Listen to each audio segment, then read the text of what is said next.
to Running is Cheaper Than Therapy podcast. I am your host, Dr. Weta L. Brown. I inspire and promote movement.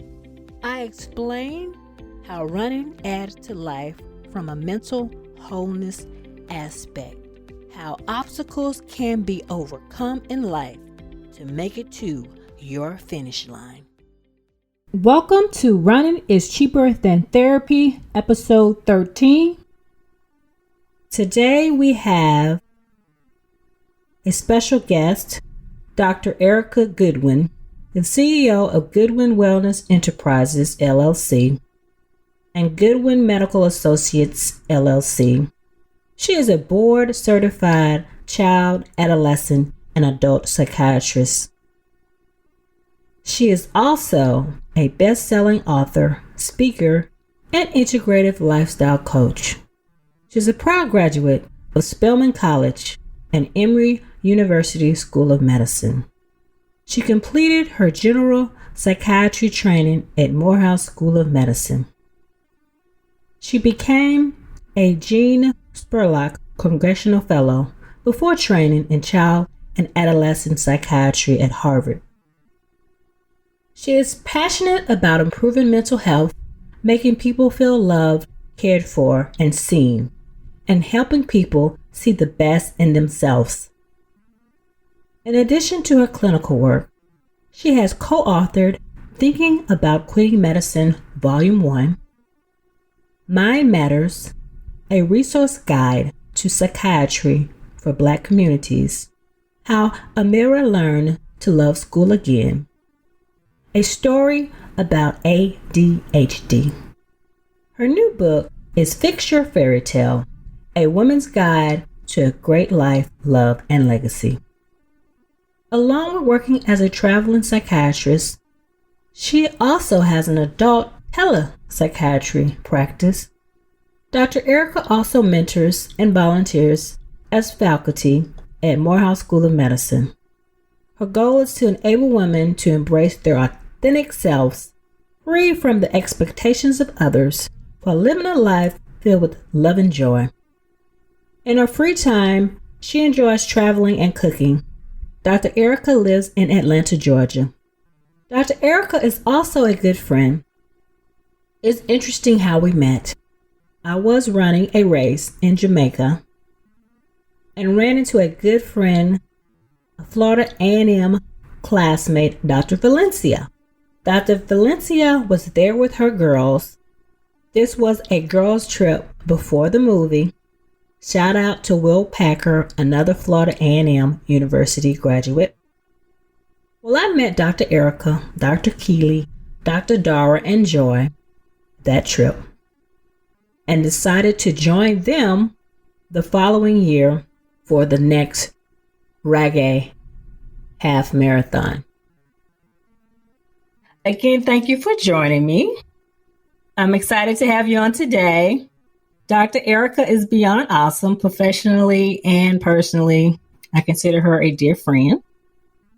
She is a fellow product of an HBCU. I've had many FAMUans on, so you're my first person from Spelman. Thank you. Yay. I wanted to talk to you about imposter syndrome. My podcast is called Running is Cheaper Than Therapy, and it's not a running podcast per se. It's based on movement from a wholeness and a mental health aspect. Mm-hmm. And imposter syndrome can be seen there professionally and in other realms. So I wanted to talk about imposter syndrome. The definition, for those who don't know, it's a psychological pattern in which individuals doubt their skills, talents, and accomplishments. They have a persistent fear of being exposed as a fraud. I actually learned about it watching Insecure. I don't know if you're an Insecure fan. I'm a season behind, though. Okay. Episode 5, they talk about imposter syndrome on the wind down, which is how I learned about it. I didn't know what it was until this year, actually. Oh, wow. But when I heard the definition, I'm like, that's me. Is that an adequate definition of imposter syndrome? Yeah, I mean, I think one of the key things about it is that persistent doubt. So I think that's a good one. I can roll with that definition. Okay. Would you go into more details, or would you say that summed it up? I think that pretty much sums it up. I mean, we can talk about it in more detail if you'd like, but I think that sums it up. What causes imposter syndrome? What causes imposter syndrome? It's a complicated question to say exactly what causes it. I think it's probably a little easier to go through kind of what it is and why you may see it more than what specifically causes it. So how does one know if they have imposter syndrome? Imposter syndrome can be a little bit sneaky. And it's one of the reasons why you may not have even known the name of it until you came across it in this Insecure episode, because it's almost like it gets into people's belief system about who they are and what they can do. So one of the things that you often will see is, as you noted in the definition, is that persistent doubt of your abilities. And one of the key things around imposter syndrome is that you're doubting your abilities, your accomplishments, even though you have them. So even though you have more than enough skill to do something, you are significantly accomplished, you doubt your ability or the qualifications that you have, even though you have them. So one of the ways to tell is if you know you've studied and you know you've done things, but you still feel like you're never good enough. Mm-hmm. Another thing that happens is people with imposter syndrome, if you notice you are working all the time, but it seems like other people aren't, you might have it, because what ends up happening is people with imposter syndrome feel like nothing they do is good enough, which leads them to most likely be perfectionists, which means that they're going to work longer and harder on things that may even be necessary to actually get whatever the task done, because they're doubting their ability to do the task well. And the thing about it is, one of the key things is that this doubt isn't fact-based. It's not doubt because you can't do something. It's doubt because something inside of you makes you feel like you just aren't good enough. And this can happen or come up from partly in the community, since this was originally identified in 1978 by two psychologists in women. Is that naturally there's a natural propensity to see it in groups that tend to either be marginalized or to frequently be told directly that they can't do something, they're not good enough, which is one of the reasons why you see it probably more commonly in women, but also in minorities. Yes, because I've seen it talked about mainly in women and women of color or Black women. So what causes it? Is it low self-esteem, or is it just doubt or hearing things that you believe from other people saying that you may not be good enough? Or is it a separate, or is people with low self-esteem have imposter syndrome? Are they two separate entities? It's not either or, it's more of an and. Okay. I would say it's more of an and, because a lot of people with imposter syndrome, and they've looked at it and said that around 70% of people will have at least one time of having imposter syndrome. But I do significantly believe there are groups that are going to be at higher risk and that may have this for significantly longer. And to me, it's a little bit more complicated than just simply low self-esteem. You can have someone with imposter syndrome with low self-esteem. Okay. But there's that overwhelming society culture where there are some people or some groups that are going to already be dealing with the fact that from a very young age, they're going to be told they're not good enough. And that can be from your gender. It can be people that it's their race. It can be people that just had some other difficulties, even people that are overweight, that something in society is consistently reinforcing that you aren't good enough or you can't do something, or, you know, I don't know how many people I know we're both physicians, and how many people we know that there were school counselors that told them they shouldn't be doctors or they can't be a doctor.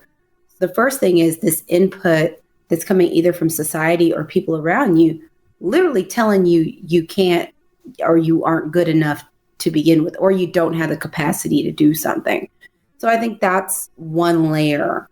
And then there are other layers related to someone maybe's innate self-esteem, related to also naturally there are some mental health conditions where people are going to be prone to doubt or have what we call negative cognitive distortions, such as depression.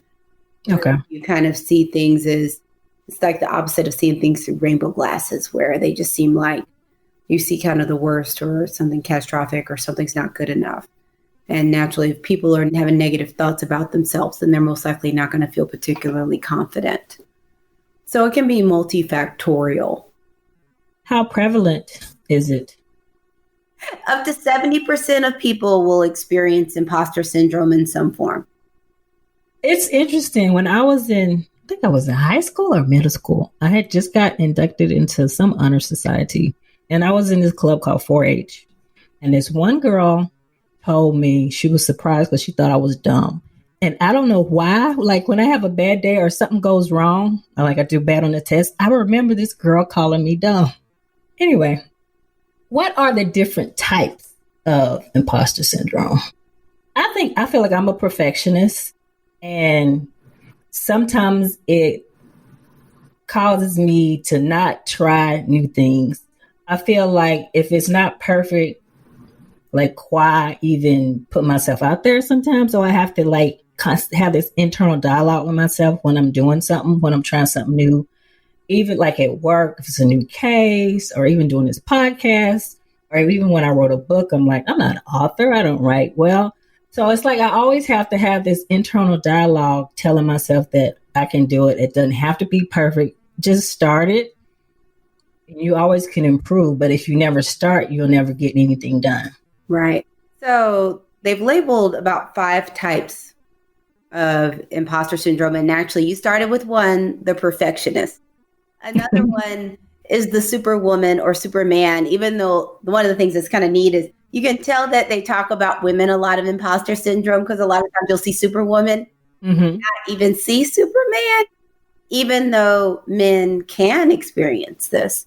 The next is the natural genius. They have one that they call the soloist, and the last one, the expert.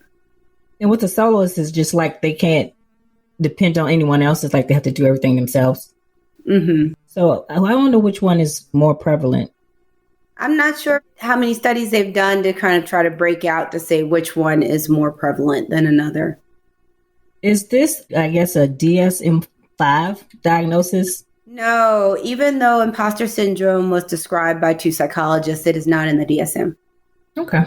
So I thought it was a relatively new term, but it's 1978. So the term has been around for a while.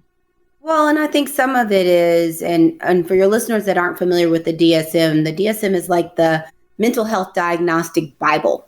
It's the book everyone uses. So it stands for Diagnostic Statistical Manual. And then the number they have a whole bunch of them. So right now we're on 5. I think some of it is imposter syndrome is probably talked about more in a business construct than in medicine. So there are certain terms that people will use in business or networking or those kinds of things. I think the thing is that it's just not used as much in the context of medicine, probably because so many people have it. Okay, that's true. That would be literally having a conversation like, you have imposter syndrome. You have imposter syndrome. True. But yeah, it's been around quite a while. I don't know if it will ever make it into DSM, but I do think it gives really good language to describe something that really can be hampering from a personal and career standpoint. I was doing some reading, and it was interesting. Some actors and actresses that quote unquote have imposter syndrome. Tom Hanks was one, Serena Williams, Lupita, Tracy Ellis Ross were a few that were mentioned in this article I was reading. I'm not surprised, though. I'm not either. I guess just being an actress and I guess your profession is upfront and you have to show the world to see, basically, versus some that might be more behind the scenes. Well, I think it's a testament to the fact that whether or not you have imposter syndrome isn't always related to the amount of success other people would perceive you to have. And it reinforces with the definition is that you had this doubt over the abilities you actually have. But along a full gradient of experiences and views of success, money, all those kinds of things, that you could also have people that are very successful with it. And one of the reasons you think that they could be very successful with it is, what are people with the imposter syndrome going to do? They're going to work really, really hard. So not only are they qualified, but then they work super hard, which would make them potentially end up being potentially successful. But the flip side is some people don't end up as successful as they should be because they kind of cut their own selves out. They may not apply for jobs or opportunities because they perceive themselves to not be qualified when they are. Do you think a lot of people get burnout because they're doing 10 times more because they don't think they're qualified for a particular position? Yes, I do think it can lead to burnout. I mean, it would be exhausting to be constantly trying to do things and not feeling like you ever really did it well. So I would not be shocked if anybody that is really dealing with imposter syndrome would eventually get burned out. So do you have clients or patients that you see that have imposter syndrome? And if so, like what are some of the treatments or suggestions that you give them to try to, I guess, ease that burden? I see a lot of people, especially because my private practice has a significant amount of professional women. And it kind of parallels with the fact that this was all kind of described in women, that you would see it in a lot of professional women. So one of the things I recommend for people, and one thing I recommend in general with imposter syndrome, is it's good to kind of have like a little committee of 2 or 3 people that are going to tell it like it is. And when you start to doubt yourself, can remind you of everything you've actually done. Mm-hmm. Because a lot of times people with imposter syndrome get so caught up in their head thinking they're not qualified to do something that sometimes it takes someone external to remind them that they are qualified, remind them of all these things they've done, remind them of all the qualifications and experience they have. So it's nice to have 2 to 3 people identified that are just kind of, I'd say they're more than cheerleaders, because part of it is they're going to tell you fact-based information about what you've actually done to reinforce that you're actually qualified. Okay. Another thing I recommend is for people with imposter syndrome, you need to know where your CV or resume is at all times and have a printed copy. Mm-hmm. When you start to doubt yourself, look at it and remind yourself of everything you've done. Because the average person with imposter syndrome, since they think they're not qualified, they forget all of this stuff they've actually done. So some of this is like reality testing about the fact that you are actually qualified. And also pushing yourself to go ahead and not be in the space where you feel like you can only apply for something or do something if you feel like you're overqualified. Is to just kind of, if you see something and you decide you're not going to try, think about why you're not trying. Actually think about it. And if you feel like, and the people that are with me, usually they have something else going on. Mm-hmm. But the other thing is, if it gets to a point where you feel like you just feel super stuck, then it's good to get some help of some sort. Be it if you're just feeling stuck and it doesn't feel like you actually need therapy, or that you're depressed or something else is going on, then it may be useful to get a coach. But there are times where it's useful to get a therapist or a psychiatrist. Do you recommend therapists for people who, I call it maintenance therapy, like nothing is really going on, but just to kind of keep you centered or your best self? I'm a fan. One of my biggest inspirations when I decided to go into psychiatry, there was a book by Nathan McCall called Makes Me Want to Holler. And there's a point in there where he talks about people don't get mental health checkups. You'll get a physical checkup, but you don't get a mental health checkup. And I'm a strong believer in, number one, it's helpful to get a little help before stuff is a crisis. So it's always good to get a little checkup, see if everything's cool, if you need a little something. But I do think it's good to have maintenance. I think one of the great things about it is all of us that do therapy, and I do want to specifically say psychiatrists can also do therapy. So I actually have quite a few therapy patients. I don't just prescribe medication. This is someone that it's literally their job to listen to you. You don't have to worry about being a burden. You don't have to worry about judgment. It is someone that's literally paid to non-judgmentally listen to you and help you work through anything that's going on with you. So on that end, I'm a believer that that can be really helpful. Do you ever experience or have you ever experienced imposter syndrome? And how did you deal with it? Oh, yeah. And, I accidentally dealt with it. I mean, what do you mean by that? Doctors, they all told us we weren't supposed to succeed. I mean, I'm sure I had some experiences when I was younger, but, even as an adult, definitely, you second guessing yourself, wondering if you're really good enough, written multiple books, but, having moments like, am I really an expert?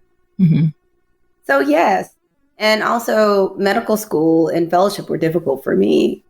They weren't always as supportive as I would have hoped. Mm-hmm.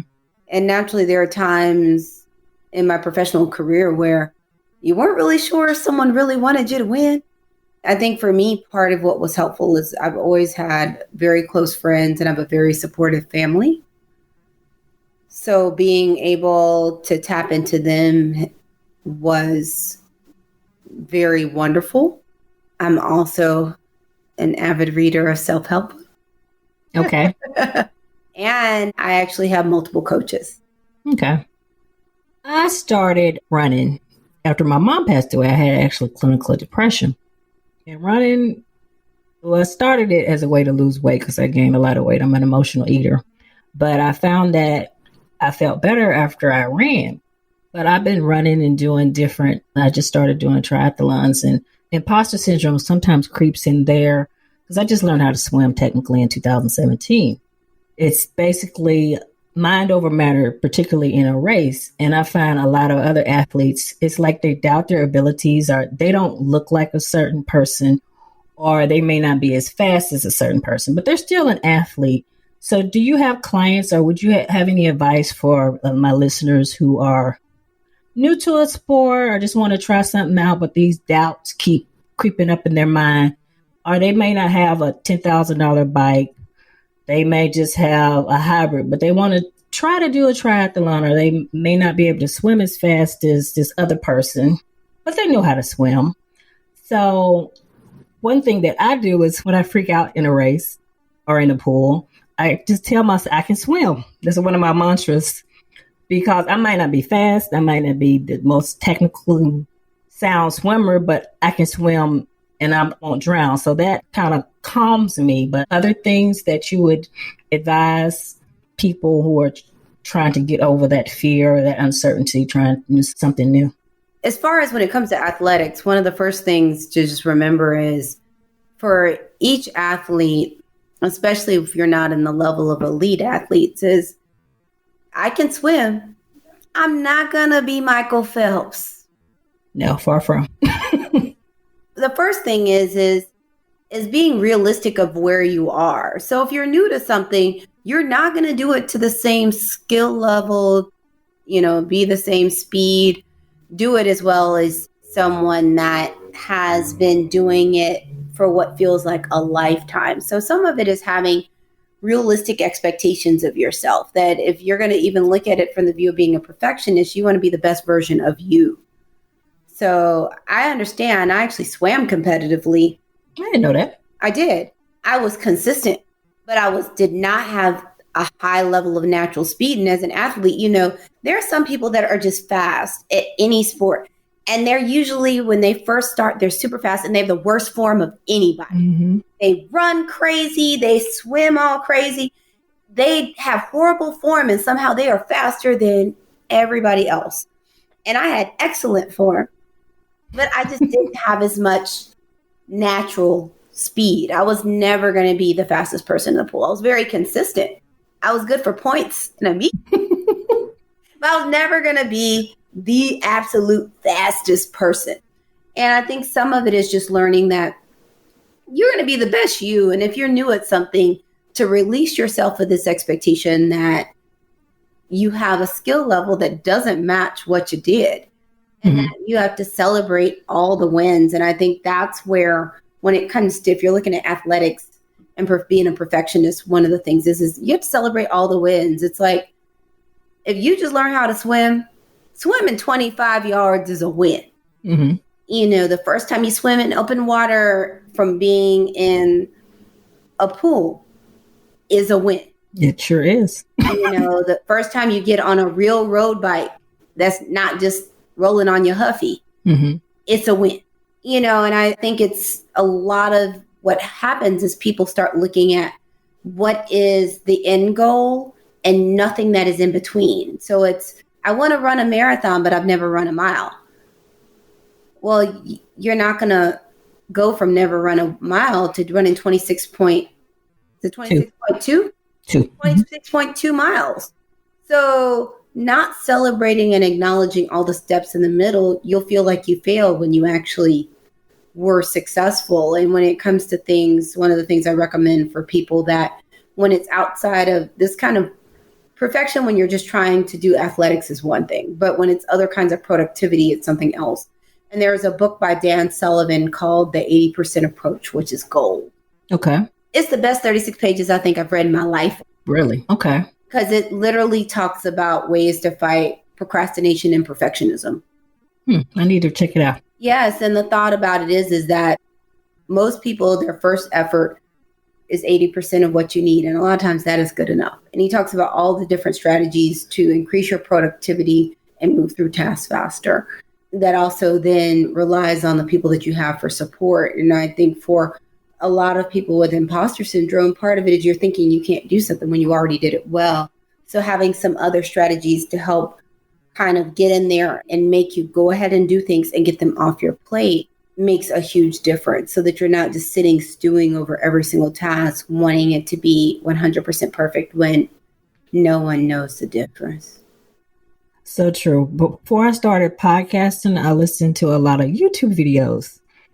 And Pat Flynn, one of his videos, he said, you don't have to be perfect when you're trying to record, because some people want the whole hour to be perfect. I mean, that's why you learn to edit. So just do it and don't think so much about it, because if not, you'll take forever trying to just do an hour show or episode. So I thought that was helpful, because I've tried to do it before. I've recorded an episode like 3 or 4 times initially. And I'm like, just get it done and go back and edit it. Question for you. I'm not sure if this is on the realm of imposter syndrome, but comparing yourself to other people, or thinking by the time you reach a certain age, you thought you would have this, you would be married, you have kids, you didn't like your job, but then you pivoted into coaching. So I guess in comparing yourself to other people, because I feel the same way too. I thought I would be married. I thought I would have a successful, group orthopedic practice with 2.5 kids, living in Atlanta. I think that's where I wanted to live initially. And my life is totally different. Although I'm happy, but it's not the life that I thought I would have, that I would need. In comparing myself to Sally, who has this life, and my life is different, that sometimes some people think just because their life is not that same way that they shouldn't be happy, but life is what you make it, in my opinion. Well, I think that's a great point. And part of it is each person's journey is different. So between everyone's journey is different, and you don't know about people's lives behind closed doors. Because there are plenty of people that you go on social media and they look like the happiest person ever. Like everything is perfect. They have the cutest kids. Their spouse is hot. They have a big old house, driving a G-Wagon. And then you find out behind the scenes, they hate their life and life is miserable. I think those comparisons can get, number one, they're emotionally exhausting. Number two, we don't always know the journey that God determined for us. We don't always know his plan. But I do think comparisons can be mentally exhausting and can give people a false sense of failure, and can then minimize the level of success or value that they've had in their life by shifting their focus to everything they don't have. So from a mindset perspective, it's when people get in that space of doing a million comparisons and coulda, shoulda, woulda, wishing they had stuff, that you're literally sitting in a mindset of lack or scarcity, because you're literally just sitting focused on every single thing you don't have. And it's hard to be happy and all you're thinking about is what you don't have, when you don't really know if what may be around the corner could be better than what you even wanted. or if you had gotten what you thought you wanted, if you would actually been happy with it. That's true.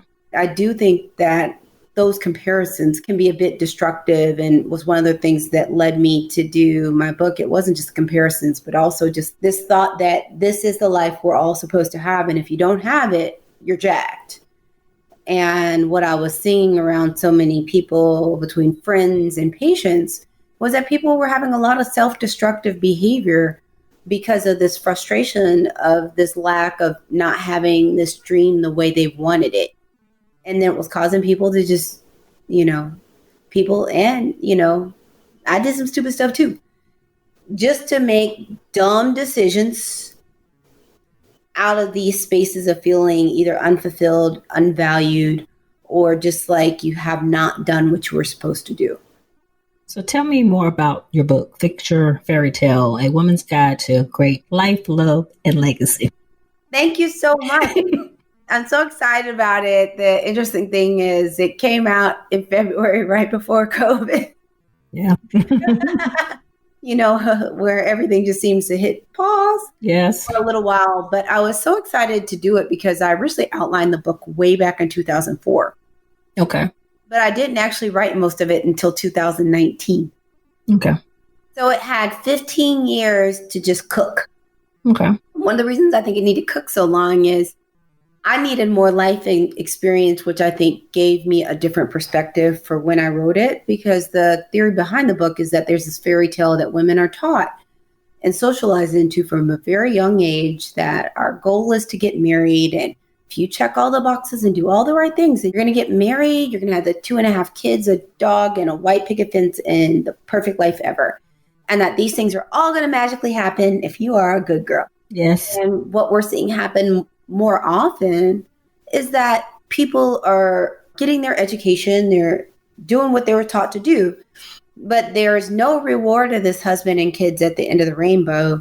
And then people are stuck feeling distressed or disappointed or frustrated because life isn't the way they wanted it. But then also they feel undervalued because society puts such a value on womanhood being defined as a mother and a wife. Mm-hmm. People feeling like they aren't woman enough, or they have not done their life's work because of that. Number one example that's easy to know is when you hit a certain age and you talk to people or you go home and the first question is, when you get married? Yes. Where are your kids? Are you having kids? You walk into the GYN and they're like, you think about having kids? You got to think something. Yeah. Now, you know, so it's that feeling like no matter what you accomplish, that it doesn't really mean anything if you haven't gotten married or had any kids yet. Mm-hmm. So I wanted to write a book that was a self-help book that has practical solutions that if people do what's in the book, you're going to come out the other side totally different. And mm-hmm. the thought behind it is that there are concrete steps to help you move from being in this mindset of scarcity lack to one of abundance. And by getting to abundance, you're going to get to a point where you're going to, through the book, you're going to identify what your dreams are, what you actually want. Because there are a lot of people that what they think they want is what they were told that they want. But it's not really what they want. So it's to help people identify what actually they want.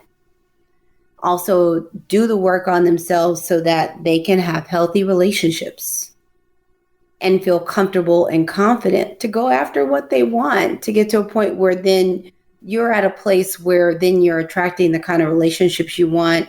You're able to feel valued and you're able to live life on your own terms instead of what everyone else tells you. Was your book written at the same time that you started doing lifestyle coaching, or is it totally separate? I outlined it way before. Okay. So I was a child and adolescent psychiatry fellow when I came up with the book. And then when I wrote it was prior to starting coaching. How long have you been in coaching? I started my business late last year, but I started doing more of the work in this year.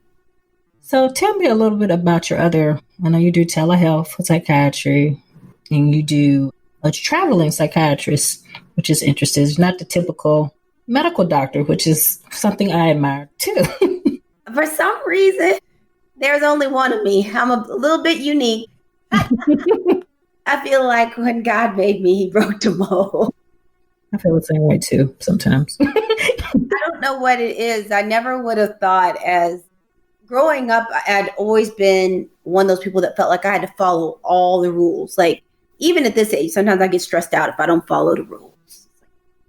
Me too. Like we're supposed to do it this way. So it's very ironic that being such a rule follower that a lot of my career has literally been outside the box. But I love it. There's so much flexibility. And, I love traveling. And I would get to work places where I would never consider living. Never. I've done a lot of work in rural communities and just all over the country. And there's places I probably never would want to live. Mm-hmm. But it was great to have the experience of being able to work there and help people. And I was going into a lot of communities where they would have never had access to a Harvard-trained doctor. That's good. I think you're the person who told me about locums because I didn't know about it before. And I've done several locums assignments since. Thank you for that. I do what I can. Too bad they can't see the video. I'm just making all the faces. Doing all the gestures that your listeners can't see. They can just imagine. Tell me something else I read about you, which I thought was interesting. You were a Gene Spurlock Congressional Fellow. Tell me about that experience and what made you do it. So the interesting thing is kind of like how they say you have a plan and God laughs. Mm-hmm. There was a point in my career that I actually had wanted to be a lobbyist. Really? Okay. Yeah. So there was a point where I had decided I really wanted to do work in health policy. So I went ahead and did the Gene Spurlock Congressional Fellowship. And I was actually the second Gene Spurlock Congressional Fellow. And I worked in the House with the Honorable Donna Christensen. Mm-hmm. I mean, at that point, she was one of the only physicians that was a congressional member. Okay. And she's from the Virgin Islands. And when I worked there, it was really eye-opening to understand how policy works. And her healthcare policy person was phenomenal. But the interesting thing, when you get on the Hill, you realize that most people, healthcare policy is like the area, it's like the hot potato. Nobody really wants, a lot of people don't want to do it. So the irony is even though, and I love how he put his name was A.J. Jones, he puts it as health policy decides who lives and dies. But when you get there, you realize that since nobody wants to do it, for a lot of members, the person doing it was junior and didn't know what they were doing. Mm-hmm. So ironically, the thing that determines if you lives or dies is in the hands of someone that doesn't know what they're doing, which I can see on our present healthcare policy. Doesn't know what they're doing or don't care or don't have that level of experience. And my member was very interested in universal healthcare. So I helped with putting together a very large roundtable around universal healthcare because this was significantly before the Affordable Care Act. Interesting. We have that in common. When I was in Philadelphia, I did a program called Center for Progressive Leadership, and I wanted to be in health policy. And when I was in Philadelphia, I used to go down and lobby on different policies. And I met this anesthesiologist who's actually now in Congress. But the politics kind of turned me away from the healthcare policy. Well, and the crazy thing is, what turned me away is I was so mentally exhausted when I finished fellowship. I just decided I needed a break. I was mentally and physically exhausted by the time I finished fellowship. Boston was rough. So my mother came up there, packed me up. We went back to St. Louis. I didn't drive at all. She drove the whole way because I was useless. I was so exhausted. And I just took a regular job. Okay. Because I was just so exhausted. And then I ended up not getting an MPH and doing something totally different. Okay. Well, sometimes that's life. Was it just the fellowship itself drained you? It was just so much? It was a combination of things. So for a lot of fellowships where they're child versions of an adult specialty. So with child psychiatry, a lot of programs are also attached to a program that also has an adult residency. Mm-hmm. So when it would come to call and things like that, the adult residents would take call and then the child fellows would just consult. Well, I was at a hospital. It was a children's hospital. So there were no residents. So all the call burden was on us. There were no juniors to take our call. It was extremely heavy call intensive. Okay. It was one of the top children's hospitals in the country, so we just had high volumes of everything. Boston was a difficult place at that time. I experienced probably more racism in that 2 years than my 40-something other years combined. So it was just exhausting. And I think one of the things that's coming out with a lot of the shifts in the conversations happening around racial injustice is I realized that where I worked, it never felt safe enough to explain to my attendings what I was experiencing. I don't think I ever felt like they would understand and didn't really know how the information would be received. So I never actually talked to them about a lot of the experiences of racism I had in the hospital I worked in. And I was actually the only Black physician in my entire department. Wow. How big was your department? Big enough that there should have been more than one Black person, because this is 2003. It's different now, but at that time, I was it. So there was no attending really to talk to. One of my mentors hooked me up with someone that was outside of our department. But it's just the fact that you start realizing that sometimes places don't feel safe to have those conversations. And I realized, almost 20 years later, I had a conversation with someone. They're like, I didn't even know you experienced all that. I was like, well, I didn't tell anybody. So I think the current climate we're in is really important to start creating these safe spaces, places other than home or interpersonal spaces. That there are times where work environments, educational environments could be improved if people knew it, but the people that are in charge may not be aware enough on their own or have the experiences to notice what's going on. And then the environment may not feel safe enough for someone to tell them. So I think the good thing about these dialogues is that it's starting to shift to turn work environments and educational environments into safer spaces. Which I think is why diversity and inclusion training is important. Yeah. Any last minute pearls about imposter syndrome or any other aspects of mental health as related to movement or just life? I could talk forever. You still can't see me. Oh my God. I'm like, I wish your listeners could see me. The first thing I'd like to tell your listeners is that I'd recommend them watch the movie The Secret. The Secret. The Secret. It's on Netflix and Amazon Prime. Okay, I need to watch it myself. Add it to my list. It's very helpful for helping to have a positive mindset. And it harnesses the law of attraction. But I really feel like when people are in alignment with the law of attraction and those kinds of things, that it's easier to feel like you deserve things. Yes. Because part of the issue with imposter syndrome is you don't feel qualified, but you probably don't feel like you deserve it either. That's true. So true. And when you don't feel like you deserve things, you can't accept your blessings. That's true too. And no one wants to miss a bunch of blessings. So that's my first pearl. The next one is, this is kind of something that kind of gets all the way, circles back around. We're in a season where there's a lot of loss and drama and chaos. One of the things that's going to be very important, not just for imposter syndrome, but for your overall mental health, is to be intentionally connected to people, is to be very intentional about actually having conversations and spending time with people. So one of the tips I typically give is to call at least one person every day, call, video. Every day. Okay. And tell them that you love them.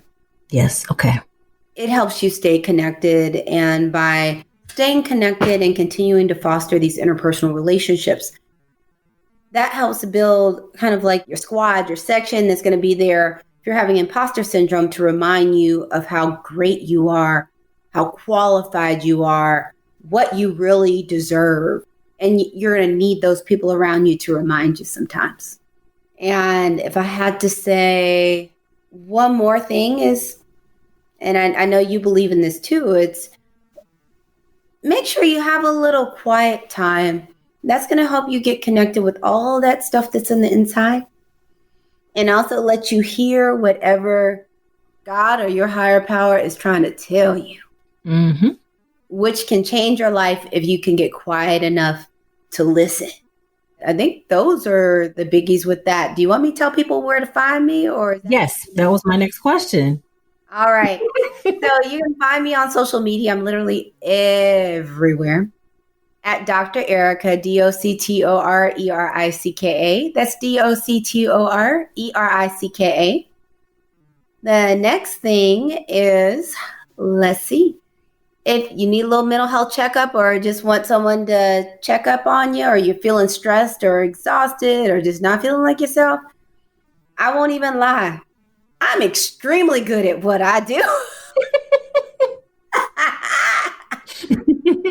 I'm having too good of a time. You can find me at askdrgoodwin.com, askdrgoodwin.com. That's AskDrGoodwin.com. Even though I am a child, adolescent, adult psychiatrist, currently my private practice is only adults, but it is all telepsychiatry. So you have to be at least 18. So I will put those links in my show notes, and also tell my listeners how they can get your book. Yes, it is at fixyourfairytalebook.com, fixyourfairytalebook.com. If you go there, you get an autographed copy. And Amazon keeps playing games, so actually the paper copy on Amazon is more expensive than my website. Good to know. Good to know. Thank you. I'm just happy to be here. I'm so excited for you. I'm so proud of you, to take the leap to do a podcast. I mean, that takes effort. That's a leap in the midst of all the other good work and all the things you're doing. Little miss, I'm a triathlon my life away. I mean, it's just really impressive, the amount of focus and care that you continue to show, not only for yourself, but for the community. Well, thank you. That means a lot. You make me feel special. Because you are. Thank you.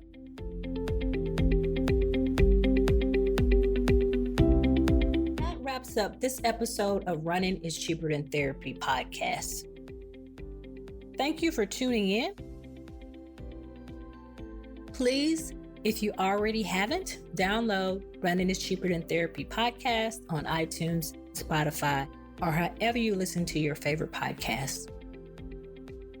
If you have any questions, comments, or possible show topics, please email runningischeaperthantherapy, OLB, OmahaLoveBrown@gmail.com. Again, that is Running is Cheaper Than Therapy, O as in Omaha, L as in love, B as in Brown @gmail.com.